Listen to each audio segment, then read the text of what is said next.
Welcome to the Financial Planners Southeast Asia podcast, a show dedicated to driving the positive evolution of financial advice, specifically within Southeast Asia. To join a global community of financial advisors sharing and learning with one another to drive the positive evolution of financial advice, head to xyadvisor.com.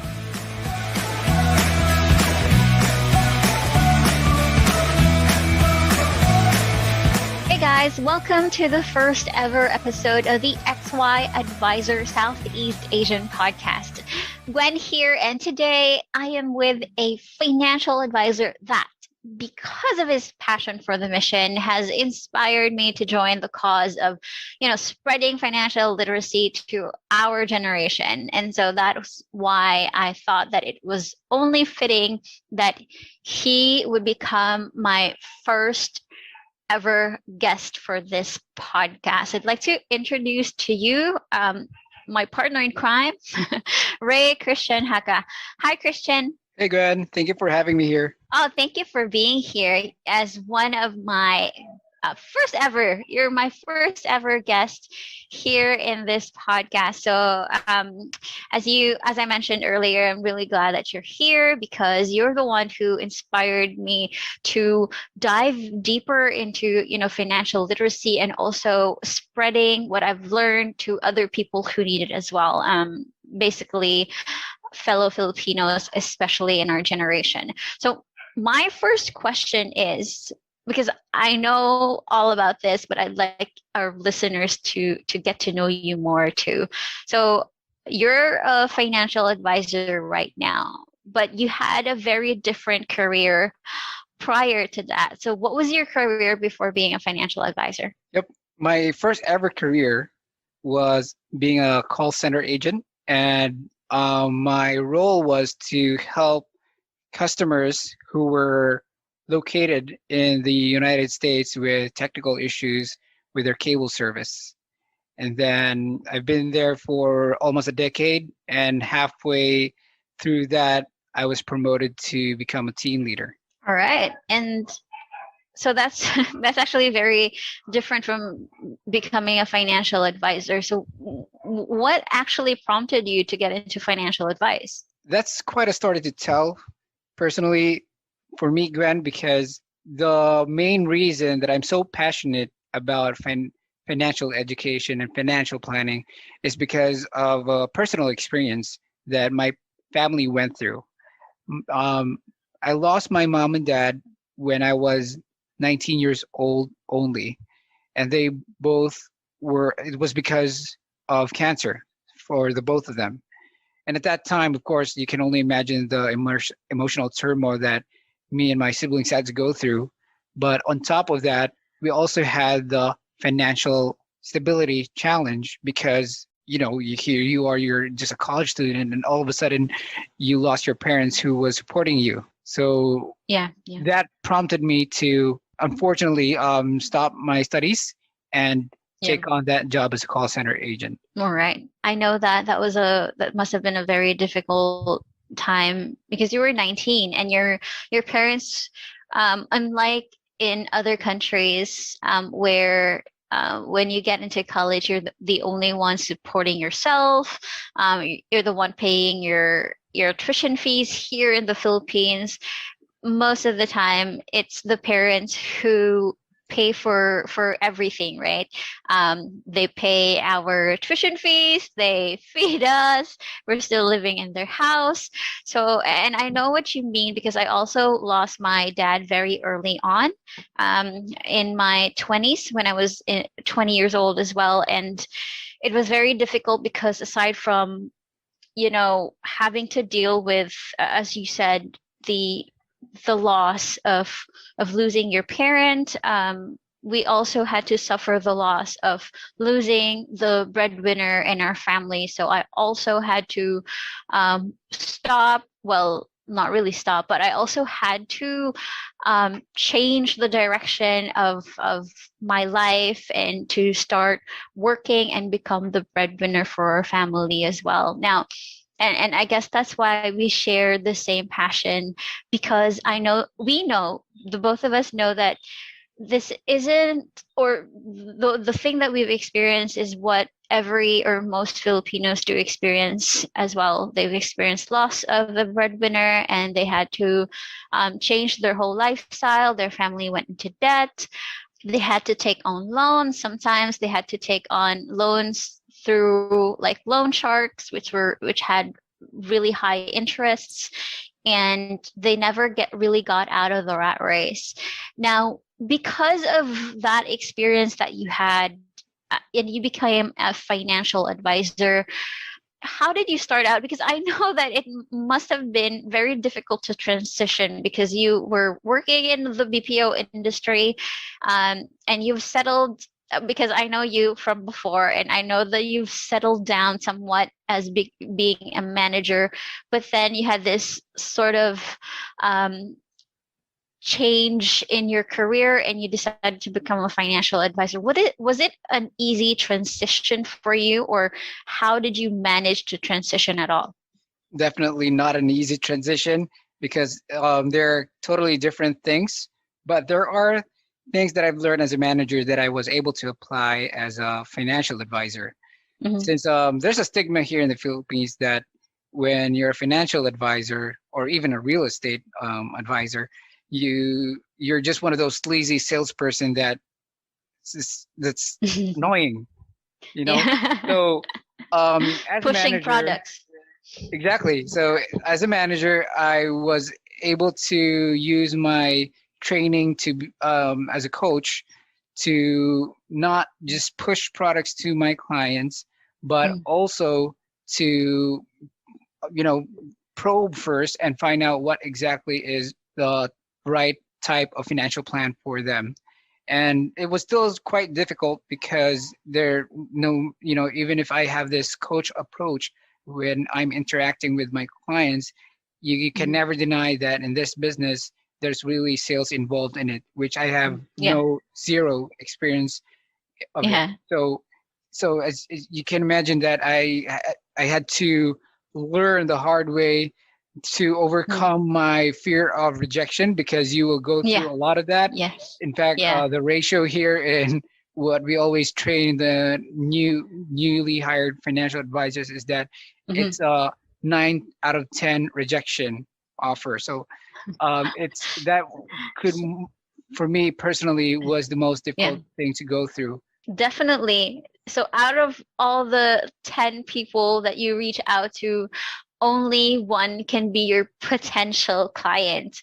Now, and that's one of the things that are intimidating here, to become a financial advisor, right? Like a lot of people actually aspire to become financial advisor, but only a few actually remain in the industry after like about 2 to 3 years. So you've been in this industry for 3 years now. How did you like manage to grow, not only like grow your client base, but get out of your comfort zone, basically become a better financial advisor? Like how did you do that with zero initial experience with sales? I would say a lot of luck came into play. Partly the reason why I'm here at this stage now. But when I say luck, it's really about having enough preparation so that when opportunity comes, you're ready to grab it. So Ah. it's all about doing everything that you can on your part, Mhm. trying to, study up on all the products that your company offers, study up all Mhm. about what you can on proper financial planning. And Mhm. then when you interact with a client or a potential client, Mhm. then you get to share everything that you know. And at that point, all you can do is hope that they find it's right for them, and then they would Yeah. go with or hire you as their financial advisor. All right, right. And like mentioning that, do you already have like a niche of, or a specific demographic with regards to the clients that you're currently reaching out right now? Yep. Having worked in the call center industry for quite a long time, maybe about a Mm-hmm. decade, most of Mm-hmm. my clients are coming from there. So their demographic is, just basic pay here in the Philippines. So they really can't afford all the best or the coverage that they truly need, but Mm-hmm. more of the minimum um, coverage that my company can offer. So, but Mm-hmm. at least it gets them started in their financial journey. It gets them to in the habit of investing and also saving, and more Mm-hmm. importantly, getting insurance to secure their family. So, of course, I keep in touch with them just to Mm-hmm. make sure that if there are any changes to their situation, we can act accordingly and change their financial plan, maybe improve, upgrade it, so Mm-hmm. that they can have better coverage and all that. Mm-hmm. All right, that's very interesting. So you chose a demographic that is similar um, to yourself, to how you were before you became a financial advisor, right? So someone who works, a millennial who works in the BPO industry. Mhm. And that's also very interesting that you mentioned that you keep in touch with them because here in the Philippines, just to give a little background of the our listeners who are not from the Philippines, here in the Philippines, um, it's more on a commission basis, and we generally start off with offering insurance, and then we don't really provide our clients continued support, right? So after we make a sale with them, they usually just not really go their separate ways, but they don't have like this regular meetings with their financial advisor. So for you, you actually take the time to check up on your previous clients, see how they're doing, and then check if they're right on track with their with their personal finance, and then up them as you go or provide advice. Now, I think that this is a very wonderful way to build a relationship. And it's like, I'm not sure if this is how you thought about it, but is it because so you chose this, is the reason why you chose the demographic because you wanted to become like their lifelong financial partner? Well, personally, I didn't really consciously choose this demographic, but it's more Mm-hmm. of the network that I already had when I started Mm-hmm. as a financial advisor. So naturally, the first people that I reached out were my colleagues in the call Mm-hmm. center company, and then, of course, it also that's one of the most important thing as a financial advisor. Even if here in the Philippines, there's really no rule for us to obligate financial advisors to keep in touch with their clients. But Yeah. that's how you stand out as a financial advisor, where you just Mm-hmm. have to be truthful for you on your advice to them, to your clients, and then you make sure that not just don't get that sale, but also make sure that their status is always on track. Mm-hmm. So it's not just beneficial for clients, but also for yourself, because it is through this um, extra service that Yeah. you build your credibility and your reputation. And in fact, at this point in my career as a financial advisor, the clients that I've been getting lately, I think Mm-hmm. started some point in my second year, are Mm-hmm. referrals. So Ah, it's much easier for me now. all right. Yes, exactly. And I think um, that's one way of really building your client base, right? Is to maintain your integrity and to make sure that you're providing everything for the benefit of your clients, and in turn, they're going to help you by referring you to their friends or their family because you provide such great customer service. Now, Exactly. yes, and I agree. And I think this is actually one of the reasons why I really wanted to start this podcast to share these best practices because I know that there are people like you who do like extend above and beyond what is required. But I know that there are people who actually don't really know what to do, especially those who are just starting out in the industry or thinking about doing it full time but are not sure yet. And that's, I think, one of the best ways that they can really think about if they want to expand, grow their client base. It's just to have really great customer service and to provide their clients what they really need in order to secure their financial future. And leading up to that would be my question is how do you, aside from, providing excellent customer service, what are the other steps that you do to grow your client base? The other thing that I found effective is social media presence. You're marketing through social media. Yeah. Mainly I use Facebook. I'm not really into other social media yet because it's not that natural for me to just post pictures in Instagram. But Yeah. having said that, while I'm only using Facebook alone, I still get a lot of people, suddenly chatting me up out of nowhere and Yeah. inquiring about, the products that my company offers. And Mm. that's a really great thing because sometimes, for someone like me who's not really into posting stuff in social media, Yep. um, it can be, I might feel lazy at times to, to stay consistent in Posting. posting and about financial planning. But Yeah. it's really important because you never know who's looking, even though you don't get a lot of reactions. But there are definitely people who will remember you that you're a financial advisor. Yeah, right. And I'm glad that you mentioned that when sometimes when you post, no one ever like comments or like your post. And that actually, I know that some financial advisors get really discouraged about that. That's why they stop using social media as a means to market their expertise, is because no, they feel like their posts are not getting enough attention.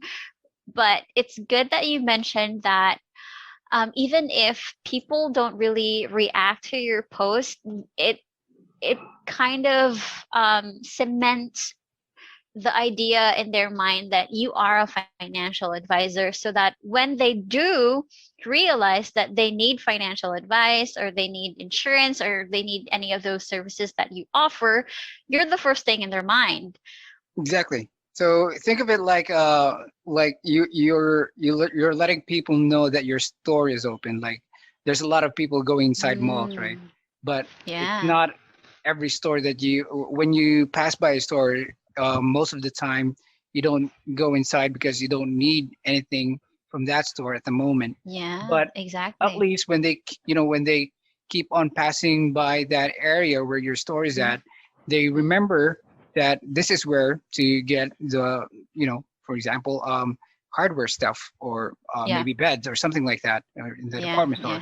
So when the time comes at some point in their life where they have that need of whatever product you're offering, in my case, financial advice, then you're their go-to person. All right, yeah, that's actually a really, really great analogy.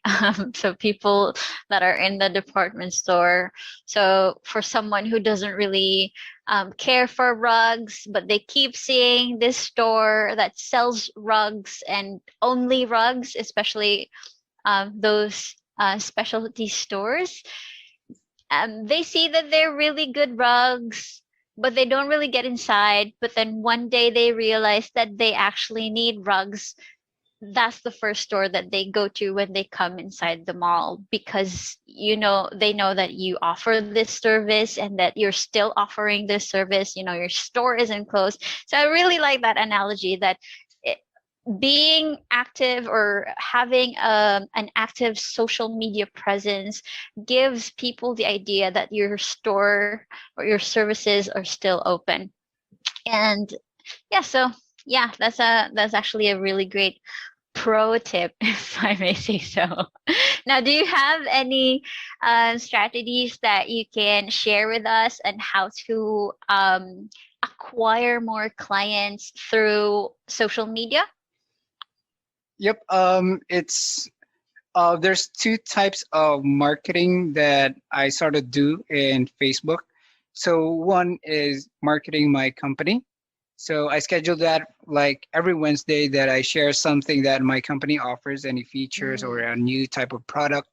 But two out of the 7 days in the week, I make sure to market myself Mm. because I think that is more important because in this career, it's about building relationship and the trust with your clients so that Mm. they you're to make sure that you're the person that they go to and they refer your friends to.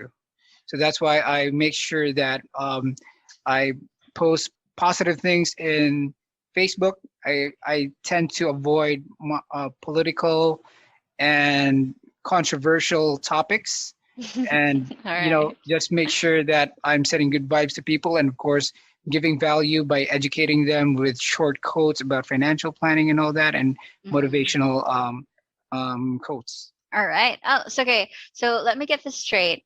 In a week, you post like what, 5 to 7 times Oh, a week? it can there are posts that I do spontaneously, but I also Ah, make sure but I do have a scheduled like post that okay, I okay. make sure that I do every week, which is for example every Mondays and Saturdays I post something about myself or something Mm, motivational, and then every mm. Wednesdays that's when I offer share something from my company. Oh, all right. So basically, you have a schedule for at least 3 days in a week, two of which are so like posts that would enable your followers or your friends to get to know you better. And then you also have a post on Wednesday educating your followers or friends with regards to your company and what you're offering. Am I right? Exactly. Yes. Oh, all right. So what I got from that is you actually have a schedule that you follow with regards to posting social media, and you also have a theme that you generally do, and then the rest of the posts are just spontaneous. So that's also one thing. And you mentioned that that kind of formula works for you, right? Yep, I've had like more than one or two clients who existing client who reached out to me because they saw my post. So I would say it works. All right, that's great. That's great. And oh, okay. So I really wanted to ask this because we are talking now during or starting this podcast during the pandemic.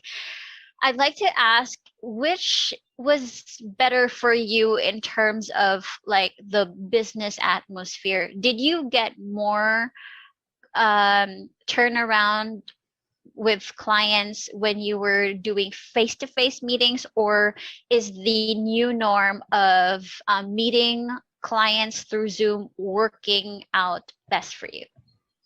Oddly enough, before I answer that, I know there are a lot of businesses out there that has, is going through tough times because of this pandemic. There's lesser traffic people going out.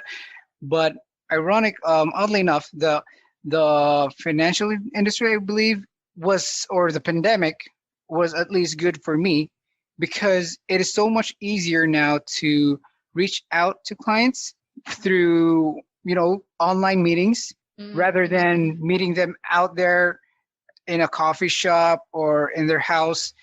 You have to commute 1 to 2 hours just to get to the next place, Yeah, yeah. and it was really hectic, and there was a lot more cost to it. And during this pandemic, people had to learn to, even people, those that were not really tech savvy, had to learn Yeah. how to have a online presence, for example Mm. in Zoom and other tools. But um, that enabled me to reach out to my clients a lot more easier because they're learning how to chat, learning how to set up meetings and all that. Oh, yeah, right. Definitely. Because I know that prior to the pandemic, meeting virtually, at least here in Cebu that I know, is virtually non-existent. Like nobody wants to meet, do an online meeting, right? But now it's the new normal. Like people would prefer an online meeting versus like meeting in a physical store or in a coffee shop where we usually like entertain or not really entertain but meet with our with potential clients. So that means that this new normal is working well for you and your business, because I know that not everyone has transitioned very well to the new normal. A lot of people are still struggling because they really crave for that like human to human touch or face to face connection. And I know for a fact that you're one of those people that you actually love to physically see and talk to people. And I'm just curious how you were able to transition so effortlessly from emotionally, that is, to from talking to people, having to see them physically, to just having to see them in the screen. Like, was it very difficult for you? Because I know that you mentioned that it was easier for you in terms of time, in terms of like expenses, but how did that work for you emotionally, and how were you able to transition to that? Well, I have to admit it wasn't that difficult in that aspect because I still regularly meet people through through the online meeting. So Mm. um, and I was kind of quite excited about the fact that I'm getting more clients now, oddly enough, than I was Ah, before.